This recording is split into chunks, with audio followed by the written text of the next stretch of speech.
بسم اللہ الرحمن الرحیم الحمد للہ وحدہ والصلاة والسلام علی من لا نبی بعدہ اما بعد فاعوذ باللہ من الشیطان الرجیم بسم اللہ الرحمن الرحیم الہاکم التکاثر حتی زرتم المقابر کلا سوف تعلمون ثم کلا سوف تعلمون صدق اللہ العظیم۔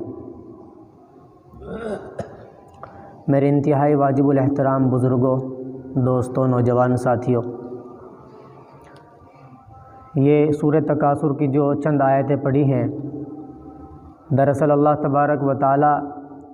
اس پوری سورت کے اندر ہمیں اور آپ کو ایک پیغام دے رہے ہیں اور تمام بندوں سے ایک شکوہ بھی کر رہے ہیں۔ شکوہ اس بات کا کر رہے ہیں کہ اے میرے بندو، تم ایک دوسرے کے مال کو دیکھ کر کے، ایک دوسرے کے مرتبے کو دیکھ کر کے اور ایک دوسرے کی چیزوں کو دیکھ کر کے تم ان سے اوپر پہنچنے کی کوشش میں اس حد تک لگے ہوئے ہو دنیا کے اندر کہ تم نے جو اصل ٹھکانہ ہے اس کو بھی بھلا دیا ہے۔ حتی زرتم المقابر، سب جانتے ہیں کہ بھئی اس دنیا میں جو بھی آیا ہے اس کو ایک دن جانا ہے، قبر کے گڑھے میں سب کو سونا ہے۔ تو یہ جانتے ہوئے بھی تم 24 گھنٹے جو اللہ تبارک و تعالیٰ نے زندگی دی ہے، اس زندگی کو اپنی اس چیز میں لگا رہے ہو کہ جو چیز ختم ہونے والی ہے، اور اس چیز کو یکسر اور بالکل بھلا کر بیٹھ گئے ہو کہ جو ہمیشہ اور دائمی رہنے والی چیز ہے، یعنی جنت۔ اور پھر فرمایا اللہ تبارک و تعالیٰ نے اسی صورت کے اندر کہ لَتُسْأَلُنَّ يَوْمَئِذٍ عَنِ النَّعِيمِ، کہ میں نے تم کو اتنی ساری نعمتیں دی ہیں، میں ان کے بارے میں تم سے سوال بھی کروں گا۔ میں سوال کروں گا تم سے کہ میں نے تم کو یہ نعمتیں دی تھی، تم نے ان کو کہاں خرچ کیا؟ میں نے تم کو جوانی دی تھی، تم نے اس کو کہاں لگایا؟ میں نے تم کو مال دیا تھا، تم نے اس کو کہاں خرچ کیا؟ یہاں تک کہ جو نعمتیں اللہ تبارک و تعالیٰ نے انسان کو دی ہیں، اللہ تبارک و تعالیٰ نے قرآن میں کہہ دیا کہ میں تم سے ان تمام چیزوں کے بارے میں پوچھوں گا۔ یہاں تک کہ آتا ہے کہ اللہ کے نبی صلی اللہ علیہ وسلم ایک مرتبہ فاقے سے تھے، بہت بھوک لگی ہوئی تھی، گھر میں کھانے کے لیے کچھ نہیں تھا، تو اللہ کے نبی صلی اللہ علیہ وسلم کو خیال آیا کہ کیوں نہ میں فلاں انصاری کے باغ میں چلا جاؤں، وہاں مجھے کچھ کھانے کے لیے مل جائے گا۔ اللہ کے نبی صلی اللہ علیہ وسلم وہاں پہنچے تو وہ انصاری آپ علیہ السلام کو دیکھ کر کے باغ ہو گیا کہ میرے باغ کے اندر اللہ کے نبی صلی اللہ علیہ وسلم تشریف لائے ہیں۔ بڑا اعزاز کیا، اکرام کیا، بٹھایا، اور اس باغ کے اندر کچھ درخت تھے تو اس درخت کے سائے میں بٹھا دیا اللہ کے نبی صلی اللہ علیہ وسلم کو۔ بٹھانے کے بعد وہ کچھ کھجوریں لائے اور کچھ پانی پیش کیا اللہ کے نبی صلی اللہ علیہ وسلم کو۔ اللہ کے نبی صلی اللہ علیہ وسلم نے ان کھجوروں کو کھایا اور پانی کو پیا، اور پھر صحابہ جو ساتھ میں تھے ان سے فرمایا کہ دیکھو میرے صحابہ، میرے دوستو، یہ جو میں یہاں بیٹھ کر کے اس درخت کے سائے میں بیٹھ کر کے میں ان کھجوروں کو کھا رہا ہوں اور پانی کو پی رہا ہوں، کل قیامت کے دن اس کے بارے میں بھی سوال ہوگا کہ تم اس درخت کے سائے میں بیٹھے تھے، کیا تم نے کوئی اچھا کام کیا اس کے بدلے؟ تو اللہ تبارک و تعالیٰ نے اسی کو قرآن میں کہا ہے ثُمَّ لَتُسْأَلُنَّ يَوْمَئِذٍ عَنِ النَّعِيمِ، کہ کل قیامت کے دن تم سب سے اپنی نعمتوں کے بارے میں پوچھا جائے گا۔ اور پھر اللہ تبارک و تعالیٰ نے اسی صورت کے اندر فرمایا لَتَرَوُنَّ الْجَحِيمِ، کہ یہ بھی عن قریب ہونے والا ہے کہ تم سب کے سب جہنم کو بھی دیکھو گے، چاہے کوئی متقی ہو، پرہیزگار ہو، اللہ کا ولی ہو، کوئی کتنا بھی بڑا ہو، کوئی شقی ہو، بدکار ہو، سب کے سب کو اللہ تبارک و تعالیٰ جہنم دکھائیں گے، یہاں تک کہ جہنم کے اوپر سے گزاریں گے۔ جنت تک جانے کا جو راستہ ہے وہ جہنم کے اوپر سے گزرے گا، پل صراط جسے ہم اور آپ کہتے ہیں، اس کے اوپر کو گزر کر کے جانا پڑے گا۔ لیکن جو آدمی اس دنیا کے اندر اچھے اعمال کر کے جائیں گے تو ان کو جہنم کوئی نقصان نہیں پہنچا سکے گی، اور جو آدمی یہاں پر رہ کر کے اللہ تبارک و تعالیٰ کی مرضیات کے مطابق، رسول اللہ صلی اللہ علیہ وسلم کے طریقے کے مطابق زندگی نہیں گزاریں گے تو جہنم ان کو پکڑ لے گی اور جنت ان سے بہت دور کر دی جائے گی۔ اسی لیے اللہ کے نبی صلی اللہ علیہ وسلم کی ایک بہت سخت حدیث ہے۔ حضرت عبداللہ بن مسعود رضی اللہ تعالیٰ عنہ فرماتے ہیں کہ اللہ کے نبی صلی اللہ علیہ وسلم نے ارشاد فرمایا، لا تزول قدم ابن آدم یوم القیامت عند ربہ عن خمس، کہ قیامت کے دن ابن آدم کے قدم اس وقت تک نہیں ہلیں گے جب تک کہ وہ 5 چیزوں کے سوال کا جواب نہ دے دے، جب تک کہ وہ 5 چیز جو اس نے کی ہے اس دنیا کے اندر، ان تمام چیزوں کے سوالوں کا جواب وہ نہ دے دے، تب تک کہ اس کے قدم وہاں سے نہیں ہلیں گے۔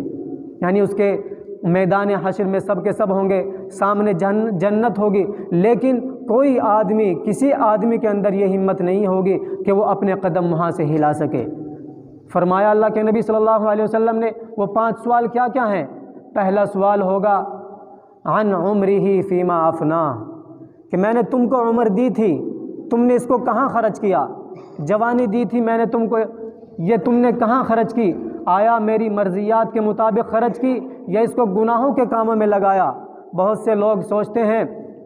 کہ جی ابھی ہماری عمر نہیں آئی اچھے کام کرنے کی، جب ہماری عمر ہو جائے گی تب ہم کر لیں گے اچھے کام، نمازیں پڑھ لیں گے، روزہ رکھ لیں گے اور دیگر عبادات کر لیں گے۔ نہیں، اللہ کے نبی صلی اللہ علیہ وسلم نے ارشاد فرمایا کہ کل قیامت کا دن ہوگا اور جب سورج بہت نیچے ہوگا، یہاں تک آتا ہے کہ ہر ایک انسان اپنے اعمال کے مطابق پسینے میں شرابور ہوگا، کوئی سینے تک پسینے میں ڈوبا ہوا ہوگا، کوئی بالکل منہ تک پسینے میں ڈوبا ہوا ہوگا۔ اس وقت اللہ تبارک و تعالیٰ کے یہاں 5 آدمیوں کو عرش کا سایہ نصیب ہوگا۔ ان میں سے ایک نوجوان، وہ نوجوان ہے کہ جو جوانی کے اندر اپنی عبادت اللہ تبارک و تعالیٰ کی عبادت کیا کرتا تھا۔ تو یہ بات کہ ہماری جب عمر آ جائے گی جب ہم عبادت کریں گے، یہ اپنے دماغوں سے نکال دینی چاہیے۔ اسی لیے شیخ سعدی رحمۃ اللہ علیہ نے کہا ہے کہ در جوانی توبہ کردن شیوہ پیغمبری، کہ جوانی کے اندر توبہ کرنا یہ پیغمبروں کا شیوا ہے۔ اگر ہم جوانی کے اندر عبادت کریں گے پھر دیکھنا کہ ہمارا بڑھاپا کیسا گزرے گا۔ ورنہ میرے محترم بزرگوں اور دوستوں، جب بڑھاپا آ جاتا ہے تو انسان وہیل چیئر پر آ جاتا ہے، یہاں تک کہ اس کے اندر اتنی ہمت، اتنی سکت اور اتنی طاقت نہیں ہوتی کہ وہ سجدہ کر سکے۔ کرسی پر بیٹھ کر کے نماز پڑھتا ہے، وہ چل بھی نہیں سکتا۔ وہ حج کرنے کے لیے جاتا ہے تو سعی بھی نہیں کر سکتا، اس کو وہیل چیئر پر بٹھا کر کے طواف کرایا جاتا ہے۔ وہ غرض یہ کہ جو چاہتا ہے وہ کر نہیں سکتا۔ اللہ تبارک و تعالیٰ نے ہمیں یہ عمر دی ہے اور اس عمر کے اندر خاص طور سے یہ جوانی کا جو ہمیں ایک متبرک تحفہ عطا فرمایا ہے، ہمیں اور آپ کو ایسے نہیں گزارنا چاہیے، بلکہ اللہ تبارک و تعالیٰ کے عبادات اور اللہ کے نبی صلی اللہ علیہ وسلم کی مرضیات کے مطابق اس کو گزارنا چاہیے۔ تو یہ جو جوانی ہے اس کے بارے میں، پوری عمر کے بارے میں سوال ہوگا، عن عمرہ فیما افنا، کہ میں نے تم کو عمر دی تھی، تم نے اس کو کہاں خرچ کیا؟ اچھے کاموں میں خرچ کیا یا برے کاموں میں خرچ کیا؟ دوسرا سوال ہوگا وعن شبابہ فیما ابلاہ، کہ میں نے تم کو جوانی دی تھی، ایسی جوانی کہ اس جوانی کے اندر تم جو چاہے کر سکتے تھے، تم بڑے بڑے کام انجام دے سکتے تھے۔ جوانی کے اندر ایک جذبات ہوتے ہیں، جوانی کے اندر بڑے بڑے ویژن ہوتے ہیں، جوانی کے اندر انسان کی جو میموری ہوتی ہے وہ بہت زیادہ کام کرتی ہے۔ تو انسان کے اندر کی جو ایک روح ہوتی ہے، انسان کا جو جذبہ ہوتا ہے جوانی کے اندر وہ ایک الگ ہوتا ہے۔ تو اس لیے اللہ تبارک و تعالی کل قیامت کے دن اس وقت تک وہاں سے نہیں ہلنے دیں گے جب تک کہ وہ آدمی اس سوال کا جواب نہ دیتے کہ میں نے تم کو جوانی دی تھی تو تم نے جوانی کو کہاں خرچ کیا؟ آیا تم نے اپنے قدموں کے ذریعے سے میری نافرمانی کی یا میری فرما برداری کی؟ میں نے تم کو یہ نعمت، آنکھ کی نعمت دی تھی کہ جس سے تم دیکھ سکتے تھے۔ جب تم بوڑھے ہو گئے تھے تب تو تمہاری آنکھیں اس قابل بھی نہیں تھی کہ تم کچھ کر سکتے تھے۔ تو جب تم دیکھ سکتے تھے سب چیزوں کو اچھے انداز سے، اس وقت تم نے کیا بد نظری کی؟ کیا ان چیزوں سے کیا ان آنکھوں سے غلط چیزوں کو دیکھا؟ کیا تم نے غلط چیزوں کو دیکھا؟ اگر ہم نے غلط چیزوں کو دیکھا ہوگا تو یاد رکھیں کل قیامت کے دن بہت سخت پکڑ ہوگی۔ غرض یہ کہ اللہ تبارک و تعالیٰ کی ہمارے اوپر جتنی بھی نعمتیں ہیں وہ اتنی ہیں کہ اگر ہم ایک ایک کا شکر ادا کرنا چاہیں تو قیامت تک، اگر ہم سجدے میں پڑے رہیں تو قیامت تک ایک چھوٹی سی نعمت کا بھی شکر ادا نہیں ہو سکتا۔ ہمارے استاد محترم ایک مرتبہ گئے ہوئے تھے لندن کے کسی سفر پر، تو انہوں نے فرمایا کہ میں ایک آدمی سے ملاقات کے لیے گیا جو ایڈمٹ تھا کسی ہاسپٹل میں۔ وہاں جا کر کے دیکھا کہ اس کی زبان ہلتی نہیں تھی، یعنی کہ جب انسان بات کرتا ہے تو اس کے منہ میں ذرا سا پانی ہوتا ہے، تھوک ہوتا ہے، اگر یہ تھوک ختم ہو جائے تو انسان بول نہیں سکتا۔ تو اس آدمی کا جو لعاب تھا، جو تھوک تھا، وہ ختم ہو گیا تھا۔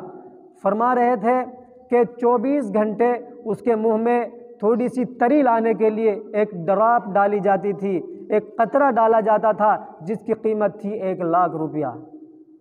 اس سے وہ اس کے اندر تھوڑی سی تری پیدا ہوتی تھی جس کی وجہ سے وہ سانس لیتا تھا، جس کی وجہ سے وہ تھوڑا بہت بول لیا کرتا تھا۔ اللہ تبارک و تعالیٰ نے ہمیں یہ تمام نعمتیں ہمیں فری میں دے رکھی ہیں۔ ہم بولتے ہیں، اس بولنے کا کوئی پیسہ نہیں، ہم دیکھتے ہیں، دیکھنے کا کوئی پیسہ نہیں، ہم اپنے ہاتھوں سے کسی چیز کو اٹھاتے ہیں، اس کا کوئی پیسہ نہیں۔ اگر ان میں سے کوئی ایک چیز بھی غائب ہو جائے تب ہمیں اس چیز کی قدر ہوتی ہے۔ کسی آدمی کی ایک آنکھ چھن جائے، اس کی پھوٹ جائے یا ختم ہو جائے، اگر 1 کروڑ روپیہ بھی اس میں لگ جائے تب بھی وہ بات نہیں آ پاتی جو اللہ تبارک و تعالیٰ نے بنا کر کے دی تھی۔ تو اللہ تبارک و تعالیٰ کل قیامت کے دن ہم سے تمام چیزوں کے بارے میں سوال کرے گا۔ اور تیسری جو چیز ہے، اللہ کے نبی علیہ الصلاۃ والسلام نے ارشاد فرمایا کہ اس سے پوچھا جائے گا عن مالہ من این اکتسبہ ومما انفقہ، کہ میں نے تم کو جو مال دیا تھا اس کے بارے میں 2 سوال ہوں گے کہ تم نے اس کو کہاں سے کمایا اور تم نے اس کو کہاں خرچ کیا۔ انسان دن اور رات محنت کرتا ہے، اللہ تبارک و تعالیٰ نے اس کو ذرائع دیے ہیں، کوئی تجارت کرتا ہے، کوئی نوکری کرتا ہے، کوئی اپنا کوئی روزگار کرتا ہے، یہ تمام کے تمام کام جائز ہیں، لیکن ان جائز کاموں کے اندر بھی ہم اور آپ دن رات دیکھتے ہیں کہ اگر کوئی آدمی تجارت کر رہا ہے، اللہ نے اس کو موقع دیا ہے، التاجر الصدوق الامین مع النبیین والصدیقین والشہداء والصالحین، جو سچا تاجر ہوگا کل قیامت کے دن وہ انبیاء، صدیقین اور شہداء کی صفوں میں ہوگا۔ لیکن ہم اور آپ دیکھتے ہیں کہ جو تاجر ہوتا ہے وہ اپنی تجارت کو اس وقت تک مکمل نہیں کرتا جب تک کہ وہ کسی کو دھوکہ نہ دے لے۔ دھوکے بازی سے تجارت ہو رہی ہے۔ آج ہم اور آپ دیکھ رہے ہیں کہ اگر کوئی سامان لینے کے لیے جاتا ہے تو ناپ تول میں کمی کی جاتی ہے۔ ہم اور آپ دیکھتے ہیں جتنے بھی کاروبار کر لیے جائیں، جب تک کہ اس کے اندر دھوکہ دہی نہ ہو تب تک کہ ہمارا کاروبار مکمل نہیں ہوتا۔